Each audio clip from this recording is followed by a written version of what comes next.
चित्त रुक जाता है, तन यानी ये जो चतुर्थ अंतःकरण है, मन बुद्धि चित्त अहंकार, ये सब जब तक शांत नहीं होंगे, गुरु महाराज ने कहा कि तब तक तुमको न रूप दिखाई देगा और ना यानी उनकी आवाज सुनाई देगी। इसके लिए आप 1 घंटा सुबह 1 घंटा शाम बैठे और बैठ करके एक बूंद उस मालिक के लिए जब चुआएंगे तब जाकर के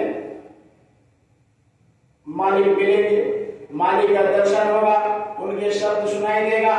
नहीं तो प्रेमियों ये रास्ता ऐसा है कि जब तक मन रुकेगा नहीं ये कार्य पूरा नहीं होगा।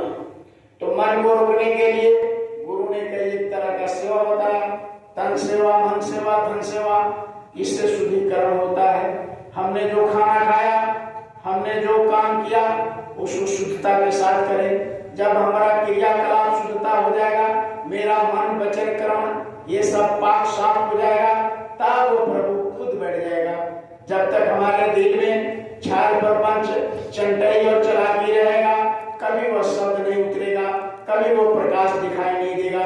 इसलिए सबसे पहले मन को, तन को और ये आत्मा को पवित्र करना होगा, तब वह प्रकाश, तब वह परमात्मा का दर्शन दीदार होगा। इसके लिए गुरु महाराज ने कहा कि सत्संग वचन बराबर याद रखो। कहा कि सत्संग जल जो जीव पावे, मैला सब कट जावे, बिना सत्संग रूपी पानी का और नाम रूपी साबुन के जीवात्मा साफ नहीं होगा। इसलिए गुरु महाराज ने कहा कि अपने मन को साफ करो, एकांत में बैठ करके उस मालिक के लिए 2 बूंद आंसू चुआओ, रो तब जाकर के मिलेगा। कहा कि यहाँ सांस कोई ना पाएगा, जिन पाया तिन रोए, बिना रोए अगर उस मालिक मिले फिर द्वागिन होए। यानी जब मालिक बिना रोए मालिक को मिल जाए तो कौन द्वागिन होगा। इसलिए प्रेमियों सब लोगों ने रोया। मीरा ने तो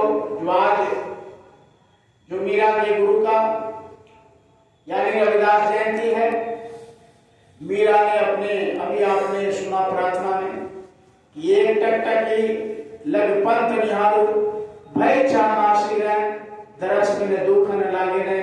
मीरा जब ध्यान में बैठती थी, जब सुमरन ध्यान में करती थी, जब उस मालिक का दर्शन दीदार नहीं होता था तो रात भर रोती थी, उनकी तकिया भीग जाता था। तो अपने गुरु के, चूंकि उनके गुरु दूर रहते थे, बराबर नहीं मिलने दिया जाता था। मीरा जब घर से निकली तो 1-2 बार मात्र अपने गुरु का दर्शन किया। रविदास जी महाराज जाति के चमार थे, हरिजन थे, वो जूता काटते थे। लोगों ने उस समय ये जात पात का बहुत भेदभाव था। मीरा के परिवार वालों ने उनको मना कर दिया गुरु के दर्शन करने से, अपने गुरु के पास जाने से, कि तुमने कैसा गलत काम कर दिया कि चमार को गुरु बना लिया।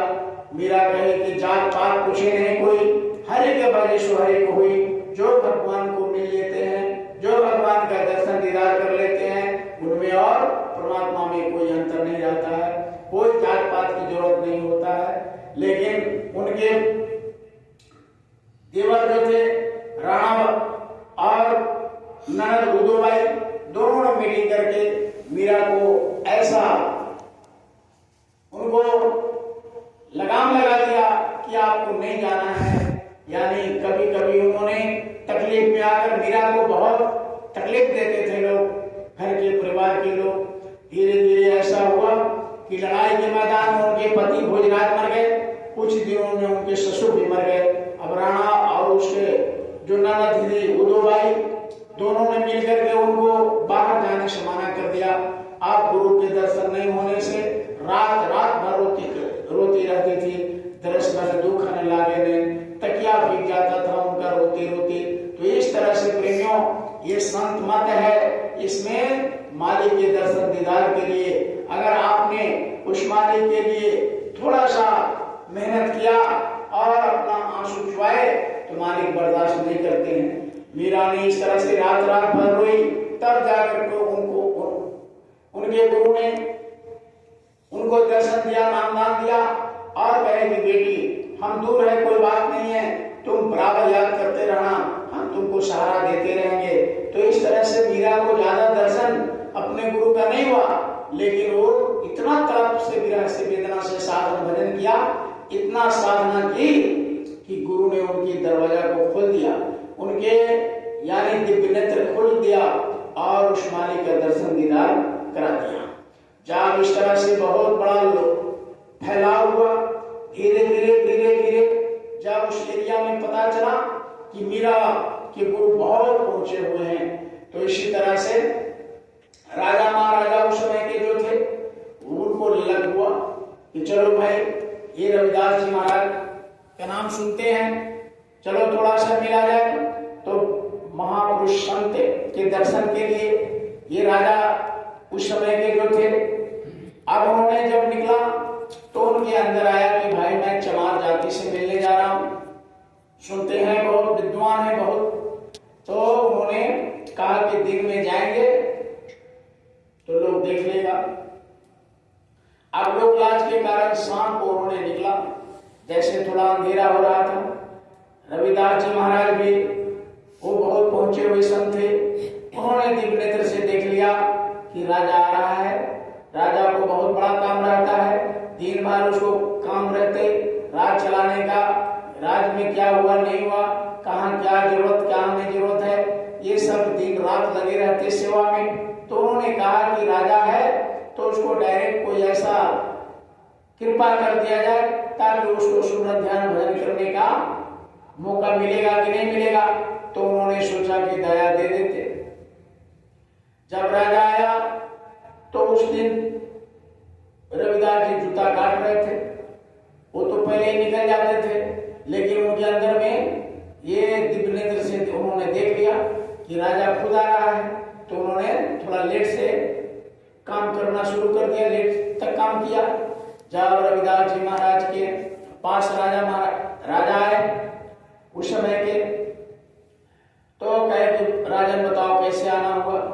कहा कि सरकार आपका दर्शन करने आ गया। तो कहा कि बैठो। अब राजन बताओ कैसे कैसे समाचार है, देश कैसे राज चल रहा है, सब समाचार बताया। अब देखा कि भाई ये तो जूता काट रहे। अब राजा को बड़ा भ्रम हो गया कि भाई संत रहते, महापुरुष रहते तो ये जूता काटते क्यों, दूसरे के जूता क्यों सीते, जूते के चप्पल क्यों सीते। और प्रेमियों, महात्मा किसी का ऐसे नहीं खाते, महात्मा किसी का ऐसे नहीं लेते हैं, एक कतरा भी दूसरे का नहीं लेते, क्योंकि ये दुनिया क्रम प्रधान विश्व रखा और जो जस करे तस पंचा कहा। तो महापुरुषों ने कहा कि दूसरे का अगर खाओगे, दूसरे का अगर तुमने लोगे तो फिर से उसका बदला देना पड़ता है। इसलिए महात्मा बड़ा बच के चलते हैं, साधक बड़ा बच के चलता है कि भाई किसी का हमारे ऊपर कर्जा ना हो जाए, किसी का हम पर बोझ ना बढ़ जाए। तो इसलिए साधक और महापुरुष बड़ा समझ करके दुनिया में रहते हैं, वो किसी का ऐसे नहीं लेते। तो राजा जब देखा कि ये तो जूता काट रहे हैं और महापुरुष का ये है कि अपनी रोजी रोटी का कमाई खाते हैं। कबीर साहब ने पूरी जिंदगी कंबल बुन करके, कंबल बना करके बाजार में बेच करके अपना गुजर बसर किया। और हमारे गुरु महाराज बाबा जय गुरुदेव जी महाराज ने कहा कि मैं 24 घंटे में आधे टुकड़े रोटी खाता हूँ और वही टुकड़ा खाता हूँ, फिर उस रोटी के बदले मैं तुम्हारे खेतों में और आश्रम पर चल करके काम कराकर जहां जहां काम होता है मैं उस रोटी के बदले में सेवा करता हूँ। ये गुरु महाराज ने कहा था। यानी कहने का मतलब है प्रेमियों, जितने महात्मा आए, चाहे मीराबाई, पटो साहब, भीखा साहब, दरिया साहब, कबीर साहब, सब लोगों ने किसी का अलग से नहीं लिया। जो भी कुछ लिया उसके बदले में बहुत कुछ लोगों को उन्होंने दे दिया।